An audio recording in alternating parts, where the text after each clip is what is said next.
What's up, you guys? This is Blair with True Hollywood Tea. This is On Air with Blair.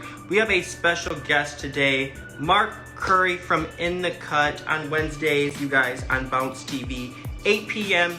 Eastern Standard Time. We are super excited to have him here. What's up, Mark? How you feeling, man? How you living? I'm good. How are you? I'm doing excelente, excelente. Good, good. Thank you so much for taking the time. It is an honor to be in your presence, even virtually, I have to say. Yes. You are a comedic the Hollywood legend. Tea. True Hollywood Tea. Okay, so we have to get into some things. First of all, congratulations on appearing on the new seasons of In the Cut. That's a huge deal. Yes, it is. Thank you very much. It's awesome. It's a very funny show. You know, it was blessed that I got, I'm in season 7. I'm in the whole season. It's awesome. Thank you, Bentley. It's great to work with Dorian, and it's great to work with Khalida. They're all professionals, and Kim Coles. Everybody's fun. It's great to work on a cast that you have fun, that you do what you want. It ain't no director. Just a minute. You have to say that. Could you say invisible, please? Thank you. All right. I don't know what he said. Huh? Yeah. So you get to say whatever you want, which is awesome. So tell me about your character, and just tell me how your character was introduced to the show. He is Khalida's brother who got out of jail. I'm telling the story all wrong. I know she has a different name on the show, but I know Khalida from Oakland. Yeah, play Cheryl. She plays Cheryl, y'all. Yeah, Cheryl. So I'm her brother, Wade, who got out of prison. I just did 40 years in prison, so I came to stay with her. And I eventually get a job at the barber shop. Maybe I shouldn't say that, but that's when it goes down. So I'm a hardened criminal. So I'm checking everybody. Everybody I see, what's up, homeboy? I got a tattoo right here. What's up? Yeah, what's up? They gave you the neck tat? I got a neck tat. I got a full neck tat. Awesome. Did you have to get it done every single time, or did you just keep it every single time? Oh my God. Every single time. How long did it take? I got to show a clip of that. It didn't take that long. It was just a wet tattoo to put on, Oh, gotcha. They just had a bunch of copies for you. Yeah, and it's something I wanted. I wanted a tattoo. They said, you want that? I wanted all that. And I didn't wear shoes. I'm the only guy on TV who didn't. I never wore shoes. If you look down, I wore slippers and tube socks the whole time. Not the tube socks. No, you were comfortable at least. Hey, that's right. You were the most comfortable one out of all of them. I was the most comfortable one, and that's what I wear right now. I got them on right now. That's what I love. I love these. Look at the slides. That's all I wear. The slides. That's right, baby. Like I said, I'm so excited that you're on the show, but you have had an iconic career, and you're a comedic legend in my book. I just have to say that. Thank you very much.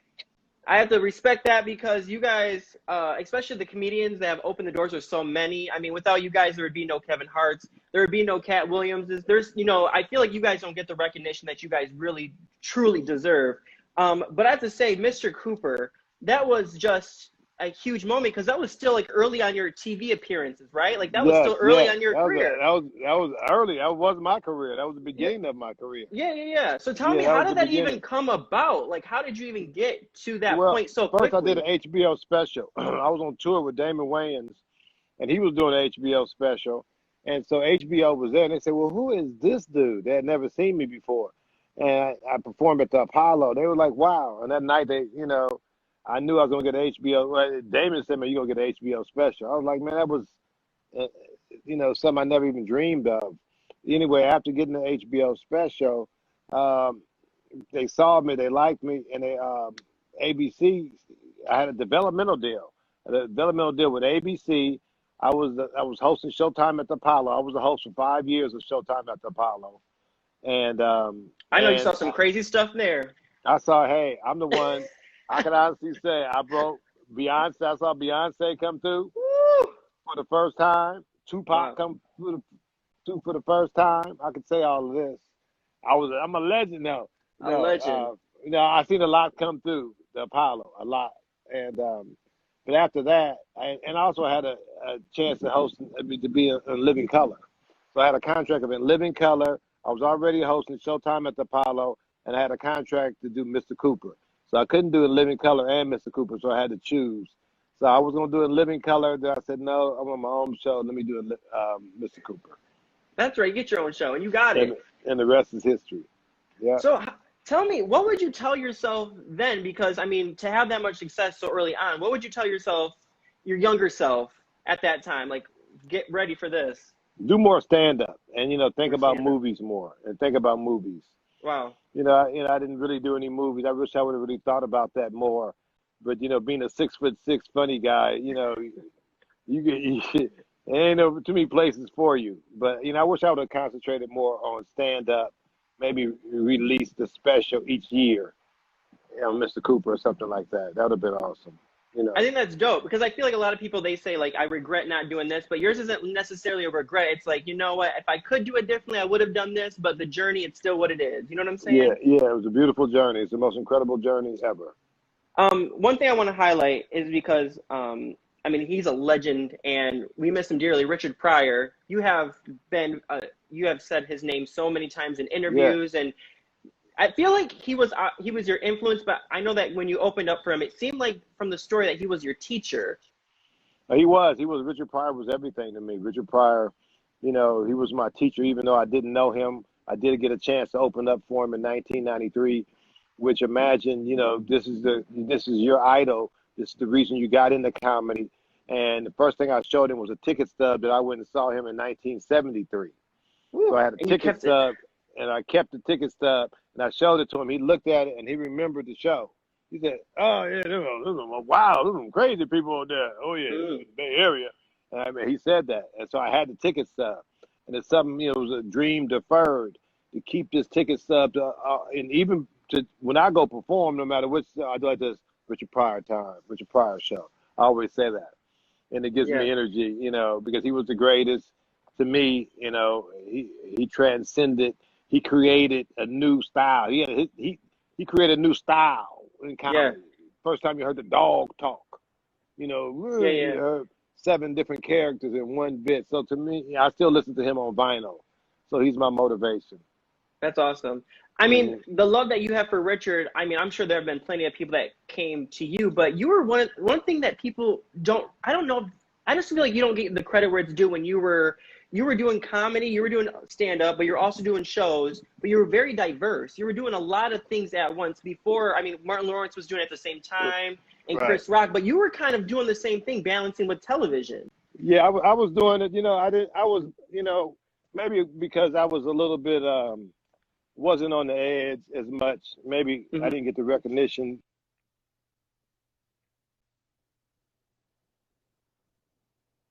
I thought I should have got an NAACP award because I was the first brother, with a laptop instead of a basketball. And I made those decisions.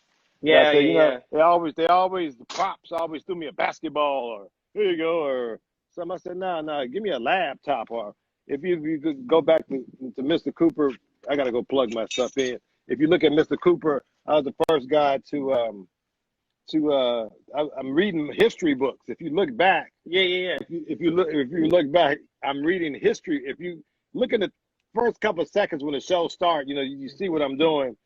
I'm reading Black history books, and just trying to stay up with it. Trying to be a positive brother. But I never look at the things that I didn't get. The accolades, because the accolades, I was so blessed being Mr. Cooper. I went international. Not too many people can say that no matter what country you go to in the world, people know you. Exactly. Africa, Australia. I'm in Africa. I see brothers, Mr. Cooper. Hey. And so that's incredible. So I've been blessed, beyond blessed, beyond blessed, beyond. Yeah, and I mean, you've had a crazy ride. In television, I mean, Mr. Cooper alone was cool, but like your guest appearances and your recent, I mean, it's not recent, but your appearance on the Jamie Foxx Show was trending on Twitter recently. Yeah, I saw that. That was crazy. Tell me how it was playing Sergeant Easy. And I have questions regarding that, but just tell me about that experience working with Jamie. Well, it was beautiful. Jamie, again, was so incredible to work with because Jamie Foxx, all that we did was ad-lib because I knew his act. And so when I said to him, boy, do it like, I think I said Michael Jackson or whoever, I ripped it. Whoever I ripped, I knew he could do it because I knew his act. And even when I leaned back and said, don't eyeball me, boy, I knew Jamie was right there. When I said that, I knew Jamie would react. And that was all spontaneous. Yeah, yeah, So yeah. that was all one take. People, that was all one take. That was all one take. Oh, you One can't take. do. I couldn't do it in 2 takes. So I told the director which way I was going, and when I leaned back, I knew the camera was on me, and I knew what Jamie was. And I said, "Don't eyeball me." And Jamie on cue rolled his eyes and did what he was supposed to do. Yeah, yeah, And yeah. it was spontaneous. You can't do that twice. I couldn't have done that twice. Okay, so we have to break that down a little bit because for one, did you mean to fall? Was it planned for you to do that little trip?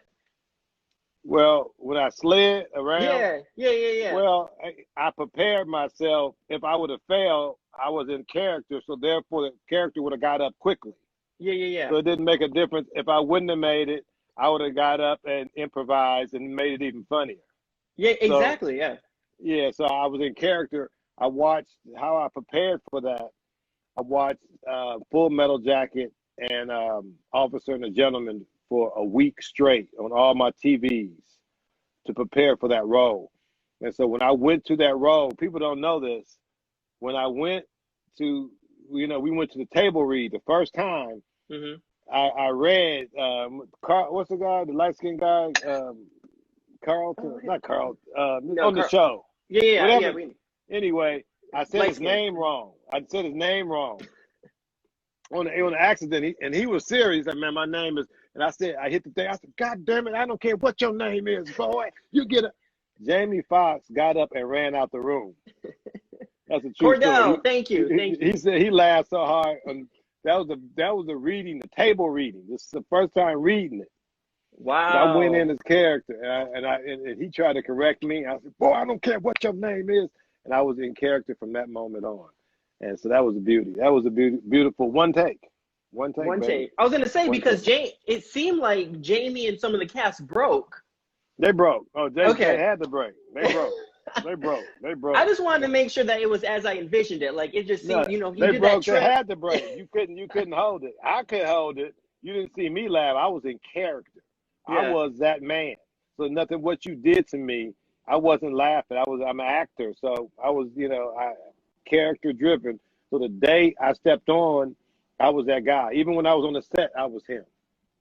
And that way it turned into what and you saw the commitment Yeah, to yeah, the yeah. character. Yeah, And a that's what complete it was all commitment. about.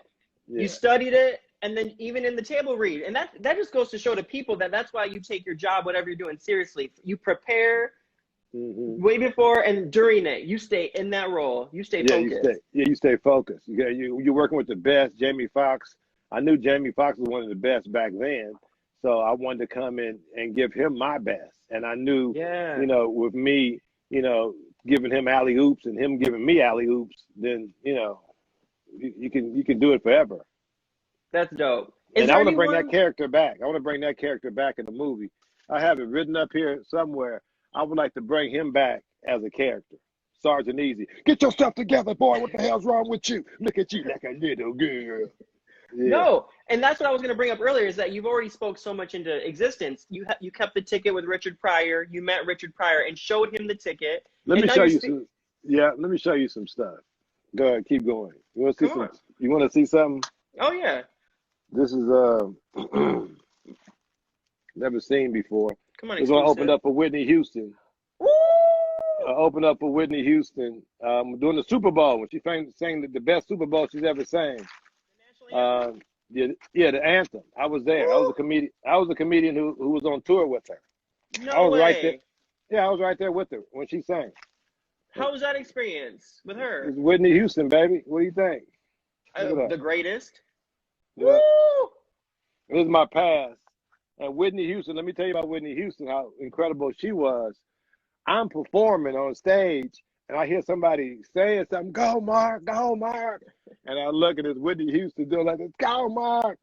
And so you look back, you imagine Whitney Houston egging you on, Isn't that crazy? Wow. What are you got any tokens that you've kept that you're willing to share? I don't want you to share everything because, some things are just personal. This one I opened up for Richard Pryor at the Wilshire Theater. It's the ticket wow. Stuff. Yeah, it's so funny. I just happened to see this stuff. And I said, wow, look at that. Open up for awesome. Whitney Houston, Richard Pryor, the greats. The greats. Yeah, isn't that crazy? Crazy. I don't even know how, I would just be done. I just I've worked with everyone that I you know, the best. Yeah, I work with some great people, which is great. In my career, I've worked just John Thompson just passed, the coach of Georgetown. Yeah, He was yeah, on my show, and it was so difficult to work with him because he's such a honorable man. And then me being goofy and silly in front of him, I didn't want to do it. And they had to tell me, Mark, it's all right, but I'm such a basketball fan. I wanted him to take me seriously. yeah. And, you know, it was very difficult to be funny in front of him, you know, so awesome. Did you? Is there a reason why? I don't want to say play it safe, but early on in your career it was like it was more a cleaner version of you. Was there a reason behind it? Like, were you maybe like scared for opportunities that you might not have if you were too Well, no, because my explicit? mama would come to my shows. You know, my mama Oh, would come got to my you. shows. So straight up, you know, I had That's the mama, best my mama. excuse. Yeah, my mama come to my shows. I had priests coming to my shows, and you know, and so it just wasn't there. You know, I could do it. I could easily go there, but I don't have to. You know, Yeah. I don't have to. You know, and so that's the reason. That's the main reason my mama came to my mama came to all my shows. You know, that's when mama, I'm going to the show. Mama, you can't come to here. I'm gonna go. That's all right. I'm in the, you know. So You were just that's the scratching reason. jokes. You're like, Mom, I can't do this joke. Mom's coming, Yeah, y'all. exactly. And so I just always prepared myself. And me, I always had different fans. I had older people who looked up to me all the time, even back in the day.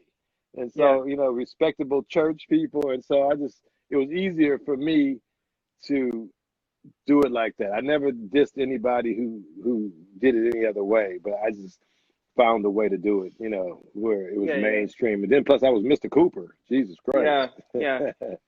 You It's know, like keeping your brand together, but also doing what you love. right. I wanted to kind of, I don't want to highlight it because it was a dark time for you, and you made it through, but that was my main point. The explosion that left 20% of your body burnt. I know that it left you depressed and suicidal in ways, but you don't even have to get into that. I want to know how you came out of that. I What came was out it? of that by reading books, you know, reading Joel Osteen books. George Ooh. Wallace gave me a first Joel Osteen book. George Wallace, I was down, I was depressed. Hmm. And George Wallace, comedian, he said, Yeah. send me a book. I said, the fuck is that? I don't want no book. And What's then a one book? day I read the book, and the book really kind of helped me out. It kind of really. So, and so it just kind of, and I never went to a doctor, and, you know, I never went to therapists because it's Mm. hard to be famous and go to a therapist, you know, because, you know, I remember There's a the lot of first time I went, stigma. yeah, there's a lot of stigma. You know, you walk in, you know, they look at you, hey, Coop, what's wrong with you? Like, Yeah. okay. You know, and so I learned how to deal, you know, I just didn't trust Hollywood and people, you know, telling my business basically. Hmm. And so I learned how to deal with it myself. And I didn't never want to do pills. I don't do any type of pills. I got aspirin. I don't even do aspirin. I don't do any type of pills. Hmm. I try to do, you know, I just don't do, I try to be holistic. And so all the pills that they gave you when you're depressed, like those people killed themselves when they didn't have them pills. So you were dependent. Hmm.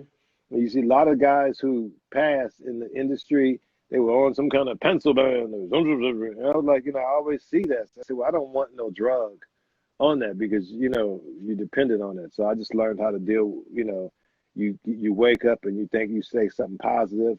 You know, I'm positive today. It's going to be a positive day. And I use those thoughts to transcend into a positive day, you know. And so that's what, you know, that's what I do. I wake up. That's why on my Instagram, the real Mark Curry, you say, think positive. I do that for a reason because I be depressed sometimes. So I always say, Yeah. hey, think positive, boy. Think positive. What's up, boy? What's wrong with you? I talk to myself like that. Come on, boy. You got a lot. You know, you famous, man. People would love to be your ass. You know, let's go. You Yeah. know, Yeah. so Yeah. you got to motivating yourself instead of going to a doctor, I think. I'm pretty sure people who have psychological problems say, that's not right, but you got to motivate yourself. You can't have Yeah. nobody telling you about yourself. Well, I think that you have a, no, motherfucker, you know what's wrong with your ass. And you got the glasses too. It's just, oh, look at this character. Yeah, game strong. You know, what can I say? Light blue. No. I'm happy that you said that. Because I mean, there's so many people even watching this that might be going through something and don't know how to Yes. deal with it. But it just goes to show that people like Mark Curry have going through their own things, you Yes. know. And Yeah. listen, we all have to do it. I just started doing like not my own quotes, like my own things in my life, and just putting out there on Twitter, just Right. because it could be Right. helping somebody else. Yeah, it can be helping. Plus, it makes you feel good, and you putting that out there. That's a piece of you reaching out, saying, "Hey, man, blah blah blah." just you reaching out. That's cool. Nothing wrong with that. I kind of want to talk about comedy again, stand up. I mean, the times we're in right now, the sensitivity of people, and also with the politics of it all. What do you think about comedy today? And do you care? Are you still willing to make certain jokes, not really thinking if it affects somebody? Just tell me what you. Well, I mean, I believe in saying what you want to say. To do what you want to do, whatever you feel. Some people do different things, so do what you want to do. Don't worry about nobody else. Don't be on nobody else's bandwagon. You be on your own bandwagon and do you. If you feel that's funny, then do you. Stop tripping off everybody else. If you're gonna say something outlandish, expect the backlash. So stop tripping and acting like a bitch when you get it. Stop tripping, and so accept it. You know what I mean? If it's outlandish. And go with it, and just go with it, man. Just go with it. I'm trying to get settled. Oh, you're good. You're good. Pretty much, you're saying follow your gut and do what you want. Do what's funny. My thing is what I tell comedians: is the shit funny? Some people, right? So you say, is it funny? I mean, okay, you talking about, but is it funny? Is it breaking their back? Is it making them like, damn? Yeah. Other than that, you trying to shock them? That's some, that's bull. Is it funny? My thing is it funny? That's the main thing. Is it funny? Is it funny? Because you don't want to it's like you want to be funny, but you also don't want to be canceled. But then cancel culture is dumb. I don't even like cancel culture because we don't even give people second chances no more. Yeah. Well, cancel culture is part of McCarthyism, the Red Scare. It's saying, this person is going against the grain, so therefore you have to cancel them. It's what can you say? It's part of society. You got to deal with it. Yeah. You can't run from it. It is something that's happening right now, and it's part of today's society and cancel culture. Here we go. Who's the next? What was it, Goodyear tires or something? Yeah. But those are the same tires that's on your truck. I'm done.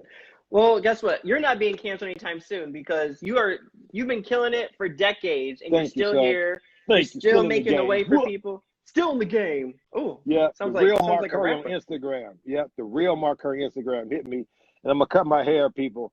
I'm just waiting. I got a new podcast I'm gonna be doing coming up. Wait, what's the podcast? Tell us. It's called Mark Curry 360. Mark Curry 360. You'll hear about it on my Instagram. I'm starting in September, so I'm gonna be interviewing celebrities just like you. Interviewing a lot of celebrities and people that I know, and we're looking at a Mr. Cooper reunion, baby. Yes, I was gonna say I want to see Holly Robinson P. I want to see because you guys have the chemistry there. It's just you guys. Holly, Omar, Don Lewis. Yes. Marquise Wilson. I think we can come back. I see Will Smith is coming back. I think we could come back and we all look the same. Holly looks the same. Black don't crack. Yeah, exactly. We can come back and we can kill him on the sitcom. I would love to do that. That'd be so fun. I want to see a Mr. Cooper reboot too. Oh, I would love that. I know Raven's busy. She has Raven or whatever, but she can come on. If Raven come on and get Holly, it would be funny though to get Holly and Raven. Don Lewis and Sandra Quarterman, the two. Yes. Bring them together. Yeah. They we have to replace see each other. it. Yeah, well, you guys, new episodes of In the Cut air Wednesdays at 8 p.m. Eastern Time on Bouce TV. You guys, Mark Curry is here. Thank you so much for being here. We appreciate you, and we honor you. Keep doing the thing. You have opened up so many doors for upcoming comedians and people that are in the game right now, so we appreciate you, and we salute the people that were here before us. Thank you very much, and you did a great job. Hollywood tea people. Watch True. This is Mark Curry. If you're not watching True Hollywood tea, then you're drinking the wrong coffee. Oh! I didn't even ask for the plug. You just gave it to me. You dropped a bar. I dropped the bar. Mr. Cooper's a rapper, y'all. Mark, thank you so much. All we right, appreciate you. out, Thank you for taking the time. Okay.